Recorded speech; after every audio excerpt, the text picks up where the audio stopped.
Welcome everybody to the Realm League Season 2. Today we're coming at you with a Round 7 battle, Hypnotic versus Fugaci. I'm excited and I'm joined alongside my friend here, Reeseman5. How are you going, Reese? Great. I'm ready to see either a slaughter or a really good 3v3. There's no in between Nope. here. Um, well, they could go even, I guess. But, yeah. I mean, going into this one, everybody would think, Hypnotic, they're the they're the guys you gotta look out for. They're the guys that it's expected that they would win this one. Not gonna lie here. So Fugaci, they're on the proving grounds here. The past two CBs, round 6 and 5, Hypnotics. Um, so it started off at Tonka the Gas, right? Like about 2 weeks back. Tonka the Gas, they took a game out in their threes, and everybody was like, "Oh my goodness, Hypnotic could bleed."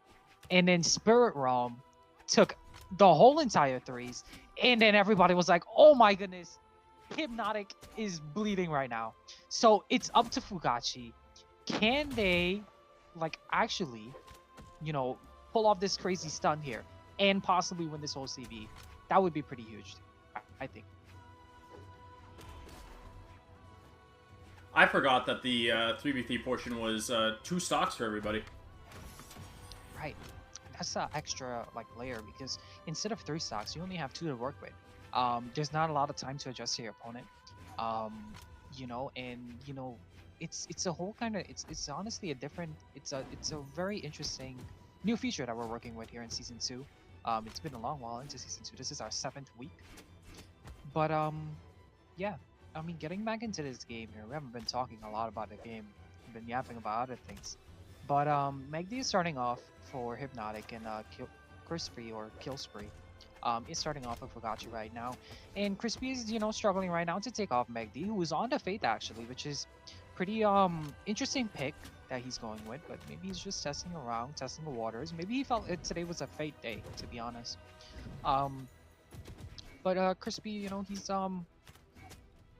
I mean, he's trying to find a KO on Megdi here, but he's just unable to find it with the bow, to be honest. And just Megdi's just racking up damage here, where Crispy can't afford to get hit much. He finally gets that first stock off of Megdi. Set up in the stock count, but the damage lead is going to be going towards Megdi, of course. Not being able to kill with Yumiko is really shocking to me because it's a very powerful legend when most of the heavy attacks hit. But Chris hasn't really been throwing them out.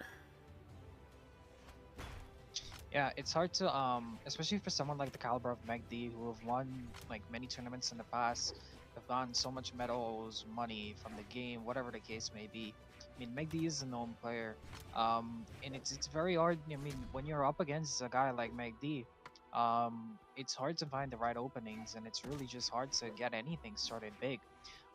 In I mean, Crispy right now, he's right on his last stock here. He needs to try to see if he can get any good damage here so that Shaltir or Flube coming in the second spot for Fugaci can have a somewhat easy time into cleaning up. Just as I said that, Megdi gets a nice tear on the orb, and that's going to be the KO.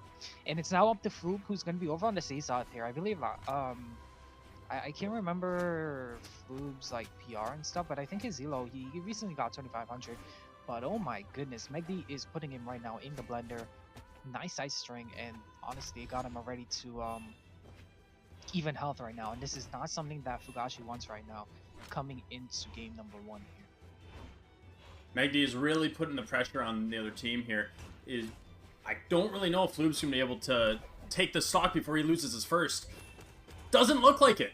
Megdi with the orb, terrifying weapon in the hands of somebody who knows how to use it, and Megdi definitely does, being the caliber of player that he is.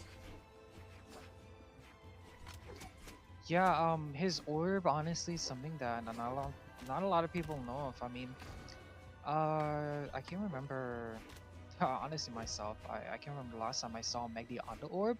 It's been mostly kind of like either the Val, either the Zuri, something along those lines here. But this Fate definitely working a lot for Hypnotic going into his first game. And it's honestly, the lead that they have right now, they're practically up a full 2 stocks because Megdi is just holding this last stock here. And Oh, wow. honestly, Flute just might Oh! not even get Oh, well, we Well, can take apparently advantage of not. his actions. Yeah, my bad. I stand corrected.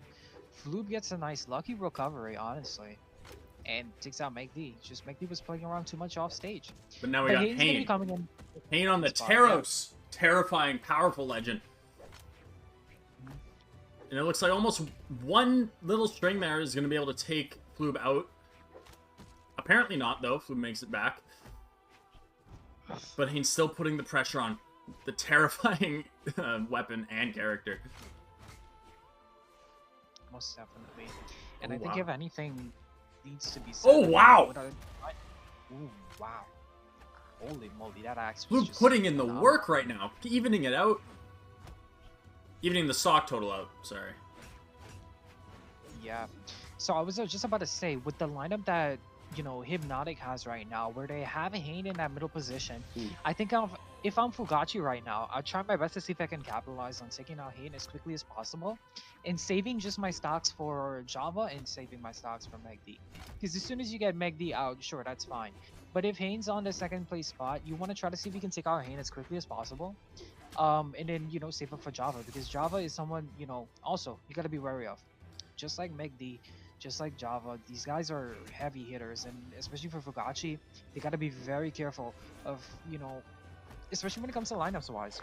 Saying all this Who not to can- discredit Hane, though. Hane is still a very, very good player. But just the if they PR wanna speaks build a for lead, itself for the other two. Yeah, if they want to definitely build a lead here, they would have to build it on Hane, I think. You see how quickly Fu was able to take out that stock from Hane there, and well, Toru, I believe. Oh, no, this is not Toru. It's Tor. My bad. Tor, who's on this low key. You don't see a lot of low keys, to be honest, other than like Wrenched, I guess. I love Wrenched. Oh, the side sig. Nice. Good haymaker there, yeah. And Hane lives another day. I mean, Hane's on his last stock, so you know, pretty chill. Last And stock, Tor very is, high damage though. Yeah. Could be taken Tor out is, by probably a side air. Any sig is gonna take him out. I think all he needs to do is just cough on him at this point, and then he's dead. But Tor's struggling right now because his axe is sitting pretty heavy. And Hade is just somehow able to still make it backstage. But a nice down sig, yeah. At least it And we KO, got and Big Java in the house on the dusk. Terrifying too with the orb and spear.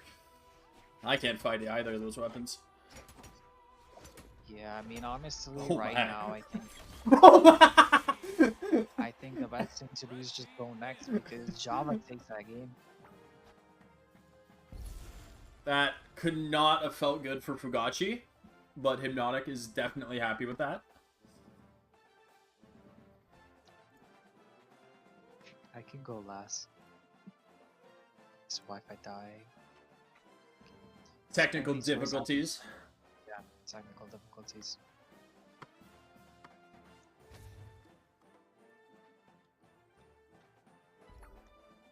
Apparently, he doesn't have technical difficulties. Oh. Who is GOAT status? I have no idea. But he's somebody, probably from Fugachi. But we're gonna be getting ready for second game here, and if I'm Fugachi right now, I'd have to be thinking lineups, to be honest. And like I said, I mean, it looks like they're gonna be running back the same. Okay, it looks like they're gonna be running back the same kind of comp. I doubt that they're gonna be switching off legends because after a win, it's gonna be. I mean, oh, never mind. Hayden's proving me wrong already with a level 50 Azuri, but I mean, regardless of the legends, the same people are going to be kind of in those spots there. So honestly, I think Crispy or Killspray, he did decently against MegD. It did went pretty even, kind of. It's just the only thing though was Fu was unable to kind of capitalize on MegD, and MegD got a good lead. And it's important to get these like starter leads because it just helps out your teammates coming down at the end. So I'm not sure what they're thinking for lineups here, but it seems like they want to have Flub as anchor, Spree second, and then Tor gets a crack at Megdia, I guess. Which is really interesting. But they're thinking about legend Ember. picks now. They definitely have to kind of simmer and think about this one because if you lose this, you're gonna be losing the 3v3s. Because Hypnotic is gonna be taking it 2-0. But I'm not, foreshadowing or anything. But I think they can definitely take it, but they just need to lock in and try to see if they can just minimize them as much as a lead McD can start off with. But that's definitely gonna be a task. But hopefully Tour is up for the challenge. Interesting legend swaps here. I'm Yeah. not too sure what Crispy's thinking about the Ember. Not a really commonly played character. I don't see them Yeah, I often. mean, true. I mean, the last time I probably saw Ember was like, I don't know, man. Maybe like if I go over to Europe, the Leo, he's probably like the only Sember Oh, alive at this point. is that a 0 to death? Did McD just... That, that is a 0 today, yeah. McD's playing So, now. He wants this done. He wants this over. He's bored already. yeah, he doesn't work by the hour, folks. He wants this done and over with. But that's such a huge lead, huge start once again coming in from Megdi.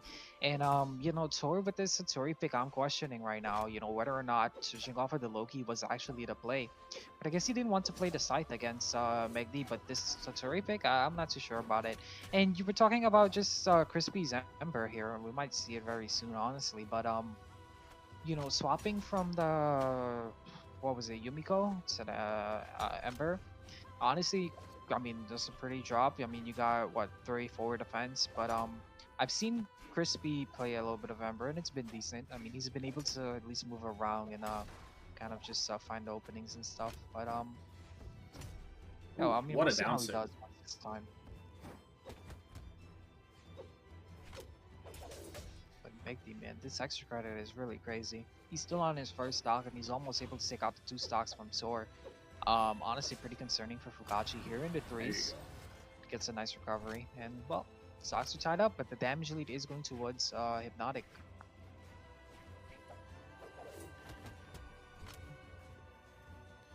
Tor really feeling the pressure that Magdi exudes. It's not exactly an easy task to fight somebody of this level. And even just the pressure getting to your head, you gotta have a really good mental to be able to do this. These are better players than I, but Tor falls there. Magdi on the fresh last stock, Crispy with the new Ember pick. Keeping the bow from the Yumiko is definitely something that it was thought about here, but switching from hammer to guitars, I don't feel like Crispy really landed any hits, landed too many hits. The hammer would have kind of helped with that, just high damage, but guitars being faster but not as strong is might be a detriment here. I think that's his kind of plan. I think is just kind of just to get those quick hits in with the guitars. But he's gonna be mostly on this boat, to be honest, because his boat has been phenomenal, and it is that shared weapon between the Yumiko and Ember. So I mean, no surprise here. We're seeing he even has a free weapon spawn, but he doesn't want to go for it because he's locked in on this boat right now, and he wants Megdi's last stock here, sorry, to be gone. He doesn't want him to be getting any more hits, and he doesn't want him to be taking his first stock. But it honestly seems like Megdi is running the show right now. He's directing traffic. Wow, what a Sair. Megdi with the orb now. I mean, he's guarding this weapon, but Crispy, he got his guitars now. Let's see if he can put in the work right now to take off Megdi's last stock here. Guitar is a very strong weapon, one of the best in the game currently, but doesn't get the job done for this stock. He's got the bow lined up, though. He was putting in work with it. Yeah, I think most definitely he could take off Megdi here, but he just has to play very careful. You can't count on Megdi as yet, but he's so close in the barbecue health right now. You've been talking about pressure earlier. Yeah, nice, good KO there, and only a stock deficit. But if Killspree can get something huge here off of Hane, that would be pretty cool. That could bring it back. And he has a bow in hand. He just has to try to juggle him a little bit. But yeah, I was gonna say about pressure. you know, you're in a best of three type setting and you lost the first game already. So that's even more added pressure, regardless of you know, just going against these type of players. So you know, most definitely Fugachi right now, they're tense. Um, because they know they have to basically take two games in order to claim the threes. But they're Ooh. up for the task, of course. The damage is even right now, and this, yeah, he wants the bow. You see, he's juggling out the guitars. He does not want the guitar ditto. He doesn't want to have anything to do with guitars.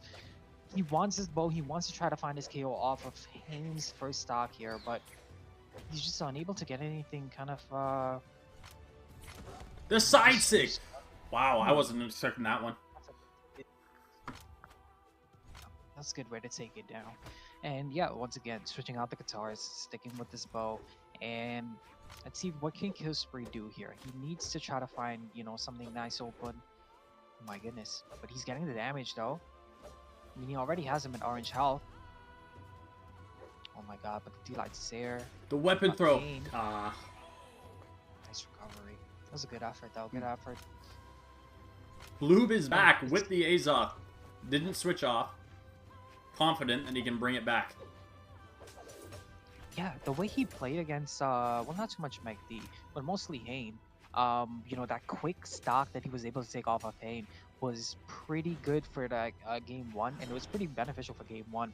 But it's definitely doable. I mean, it's looking more doable honestly than game number one, because right now it is just a stock Wow. deficit right now for Fugachi.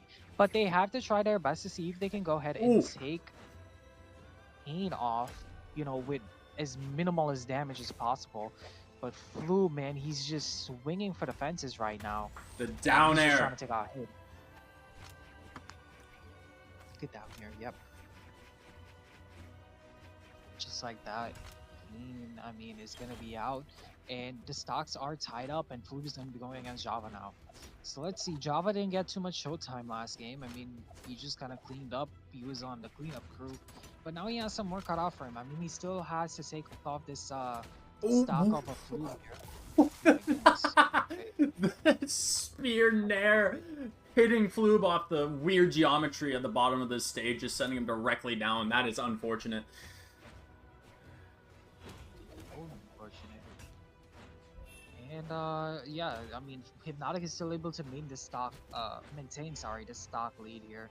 And yeah, last stock situation for Fugachi. Oh my goodness, what is that conversion? Man, Java's just, his orb is really like uncomparable. It's really nice to see his Java orb, and just the way he plays it, it's so crazy. Java is one of my favorite players to watch. I remember a long time ago watching Java for the first time on the Bodvar. The yellow Bodvar. Oh! And the side sig finishes off that game. And finishes out that set. Yep, Hypnotic's gonna be taking it 2-0 in the 3v3s. These are some interesting team comps. I'm not so shocked about the Wu Shang here, but Thor and Bodvar, I've never seen that before. So, I guess I'm not too sure what blue team's cooking right now. I'm not sure if I'm smelling what they're cooking, because from what I've known, right, I guess Brady, I mean, he does play Bodvar, so I guess it makes sense that he's on the Bodvar. But Bunce, I guess his train of thought is that what they kind of want is they want that double hammer. And Blunt's also plays Orb because he usually plays Petra. So what he wants, I guess, is just the Thor. I guess the Thor is the pick. So the Thor in Bodvar honestly is like such a old throwback. It honestly reminds me of like the double Thor days and the double Bodvar days. The double Thor team comp was terrifying. But this Amugi out here putting up damage. Yeah, and well, yeah, we even forgot to introduce these guys. But honestly, game one might be over before we even introduce them. But Hypnotic's on the red team. We got anime. Oh, that's the eye, I guess. What happened there? So I believe it was a stomp seer, and then Brady caught it with another stomp, and then went for a seer, and it was a DI or something. I've never seen it happen like that before. Right down. But yeah, So the Wu Oh my Shang right god. now is anime, and Wub is the big turtle on the screen. We got Brady and Blunts for Fugachi on the blue team, and right now it's honestly looking like a hypnotic kind of game, but can't count out Fugachi just as yet. Most importantly though, for Fugachi, Brady has to hold this last stock as much as possible, and they gotta try to see if they can take out Wubs here, the big turtle. And that's gonna be hard when you got a shell as thick as that, because damn, it's gonna be pretty hard to do. Oh Oh wow. my Just goodness. the sheer power coming from this team. All I'm saying, I would not rematch. This is terrifying. Zogi terrifying. Anytime I see, oh my god, whenever I Holy! see a nice Holy! oh, just oh my goodness. Just went right straight to red health, and just Wubs is gonna try to get the clean. But no, it's gonna be anime actually with a nice DI That into was a 2-minute game. yeah. That was a pretty crazy. Even Meg being baffled by this spamming is weird. Low key, that's what like kind of what I saw was like like anime was kind of just setting up Wubs in a sense, and then Wubs just kind of went, crazy and just went like he was just doing downsig after downsig on the I believe the great sword, the one that sends you spinning around. Wubs is on a Mugi, correct? Wubs is a Mugi. Wubs running 9 attack. They're both on straight stance. It's just they want this to go away. They just want to finish this fight. Yeah, they're going crazy right now. But we're seeing a swap from Reddy, which is interesting enough. He's gonna be switching to this Koji pick, and I believe this is his 2's pick.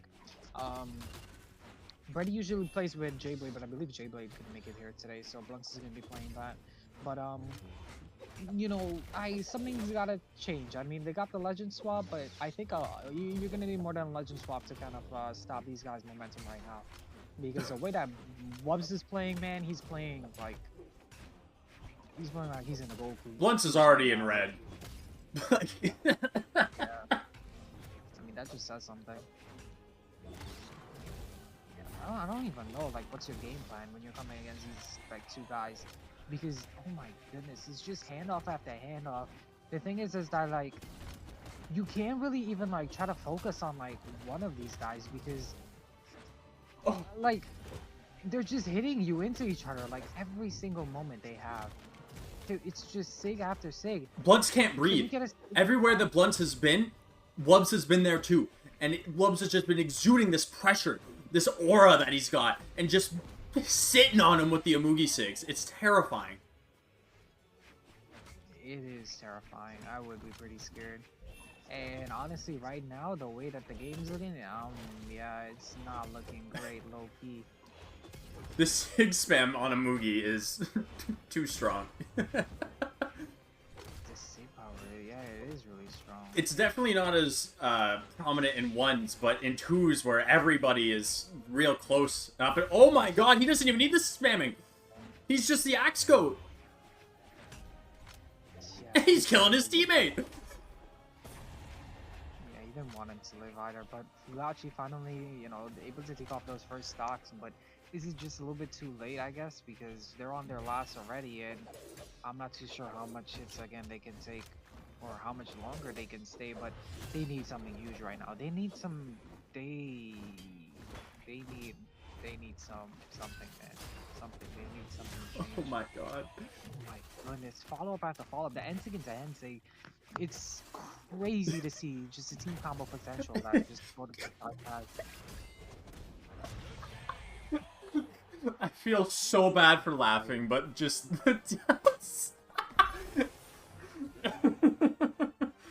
Wubs has the game plan, and he's not letting go of that button. I'm shocked at how crazy this composition is working. Like, Mugi hasn't had much time to shine to begin with. So this is like the first times we're actually seeing it in tournament. First times we're actually seeing it in any type of setting like this. And it's pretty crazy. It's honestly really crazy to see just the potential that Wubs has. on this Amugi, and just how well he's able to just. It's not that, I mean, he's spamming, sure, but the thing is that they're just able to get follow-ups or whatever. Not if it's like sig after sig. There's been many consecutive times where just Fugachi is getting hit by Ensig into Ensig, Ensig into side sig, and down sig into Ensig. Like it's just sig after sig, and it's crazy the amount of damage and how quick and how just the follow-up potential coming in from red team. And they're just legit getting overwhelmed. But another swap coming in from Fugashi right now in the what could be the last game for the 2v2s right now. It's wouldn't count them out just as yet, but they need, I think right now what they need to do is they need to find the synergy. That's what they need. They need to try to see if they can focus on just out synergizing the red team right now, because red team kind of have them figured out. I think I see the game plan here coming from Hypnotic. It's both characters here have very high attack for what they're doing. So if they just stay separated from each other, if one of them hits a sig, the other is going to be able to follow up with the sig, because they're just going to send either it's been blunts. They're just going to send blunts to the other side of the map and not hit their teammate. It's working like shockingly well. Yeah, but this game is definitely looking a little bit even to start off, to be honest. It honestly made me wonder if maybe these picks should have been the first game picks, to be honest. Because I know that Blunts plays this in twos, and I know Brady also plays this in twos. So I'm wondering right now, why wasn't this game won? Because look how close this is. I mean, you know, red team has had the chance to warm up together. They had had the chance to just lock in together, and now we're seeing this in game 3. Everybody's locked in, everybody, blood's flowing, everything's going well. We know what's going on, and I mean, the game is looking just a little bit slightly different compared to game 2 and game 1. You see a side sig and him just hitting at him. It's funny. Oh my god. But you know, as I'm saying that, I kind of just, I think I jinxed Fugachi in the process, because right now, I mean, they got no hits on the second stock of Wubs here, and yeah, it's Blunts is already on their last, but they're able to get on Animator, which is great. But look at where Wubs is standing right now. Orange health, and on a person like 9 defense, like a movie, that's gonna be hard to do. Oh yeah, this momentary 2v1, that's all they need. Look at this. Sig after sig, that's it, he's gone. He's gone. Where's Blunts? Where's Blunts, guys? Where's Blunts? He's gone. That's it, he's gone. Oh my goodness. Oh, we're about to see another spectacular combo here. Oh no, wait, he was dropped. Oh, never mind. Oh, my there it God, is! he just gave him a I feel extraordinarily bad for Fugachi there, but Hypnotic taking the set. That was eventful, is what that was. Yep. Well, there we go. Hypnotic with the W.